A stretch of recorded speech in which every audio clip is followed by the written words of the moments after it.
So I'm joined this morning by Atreya Chaganty of Orga Systems to talk about M2M. Atreya, it's a very complex market, the M2M space for operators and telcos of all sizes.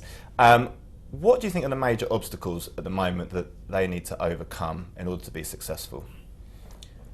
Well, I think while the opportunity in the M2M space is quite enormous, as most of the studies and experiences are showing, I think the telecommunication service providers, the telcos, are fundamentally playing to their strengths today, and that is focusing on connectivity, whether that's mobile connectivity or using other technologies to connect devices. And that's the place where they feel most comfortable with, and that's where they're trying to drive revenue and business models.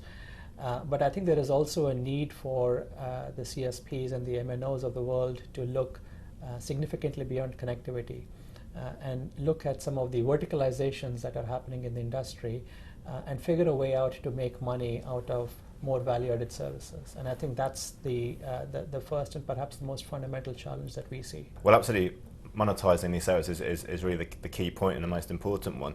What can they do? What areas they need to focus on specifically in order to try and monetize that to the best of their ability? Well, I think going back to the initial challenge and where the telcos are focusing on, they definitely need to get connectivity right, and they need to ensure that that plays to their strengths appropriately as they're rightfully doing so. But once that is established as an infrastructure, as a foundation on which they can connect devices, they need to start building the additional layers on top in the value chain, whether that is in providing vertical applications, providing basic set of high value-added services at the network quality layer level, the ability to be able to create a slightly more generic and horizontal platform on which they can onboard devices quickly, but at the same time get traffic coming into the networks as efficiently as possible, and then ultimately being able to create this bouquet of services that they can sell in a very targeted way depending upon who their end customer is. And I think that's where the challenge is.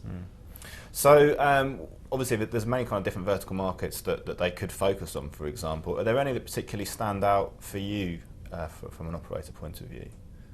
Well, I think our experience shows that the connected vehicles space specifically, and if you look at transportation as a more holistic, generic umbrella, that's a space that's very exciting, both in terms of macro growth opportunities, but also where there is organic demand. More and more customers are spending more time in their cars, but at the same time, a large amount of the emerging world from an aspirational standpoint wants to get onto their first cars, and this organic progression is also a natural course where in-vehicle connectivity is mushrooming. So I would say connected vehicle space is very important and critical for us, and we're getting hands-on experience in this space from the market.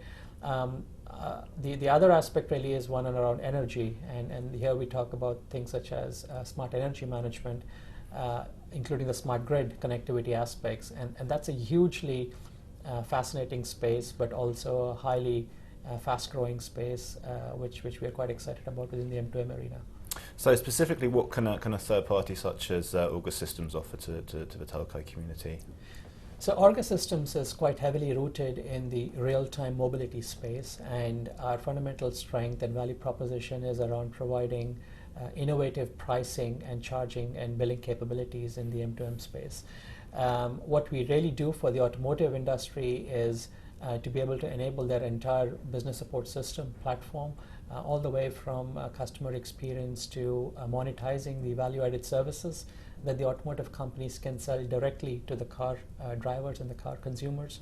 On the energy and the utility side of the business, we are also quite heavily focused on creating very flexible pricing schemes. Dynamic pricing is a key strength of our offering, and what that allows the utilities to do is to really increase the efficiency of their energy selling process, so that they are able to better manage their supply demand and really become more profitable. So our value proposition is fundamentally around helping both these segments of consumers to increase the richness of the value-added services that they can sell in real time and better understand the customers and hence drive value and their own operating margins.